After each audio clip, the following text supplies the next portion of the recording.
اور یہ HR consultant ہیں, ٹرینر ہیں اور ڈفرینٹ ٹریننگز دیتے ہیں, PhD بھی کر رہے ہیں. میں ان سے بھی جاننا چاہوں گی آج کے حوالے سے. جی السلام علیکم سر. جی وعلیکم السلام. بسم اللہ الرحمن الرحیم. آج کا بڑا اچھا ایونٹ رہا ہے. اس میں ہم نے بات کی ہے انڈسٹری اور ایجوکیشن انسٹیٹیوشن کے درمیان جو گیپ ہے اسے ختم کیا جائے. اور میں یہ سمجھتا ہوں کہ یہ ایک ٹرائنگل کی مانند ہے. اس میں انڈسٹری ہے, ایجوکیشنل انسٹیٹیوٹ ہے اور اسٹوڈنٹ ہے.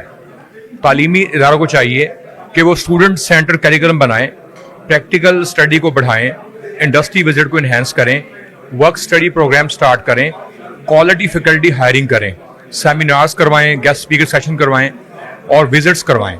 اس سے انڈسٹری جو گیپ ہے وہ ختم ہو سکتا ہے اور ایک اچھی پروڈکٹ انڈسٹریز کو, کمپنیز کو مل سکتی ہے.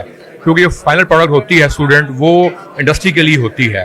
اور جو ریسرچ ہو رہی ہے ہماری, ریسرچ میں جو ہم ڈیٹا یوز کر رہے ہوتے ہیں وہ صحیح ہونا چاہیے اور اچھے آرٹیکلز ہمیں پبلش کرنے چاہیے.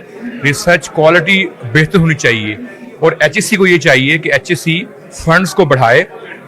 اگر HSC فنڈز بڑھائے گی تو اس سے فائدہ نہ صرف تعلیمی اداروں کا ہوگا بلکہ وہ اسٹوڈنٹ جو اسٹڈی کر رہے ہیں ان کو فائدہ ہوگا. وہ ریسرچ کر سکتے ہیں اور اس ریسرچ کو اپلائی کر سکتے ہیں انڈسٹری کے اندر.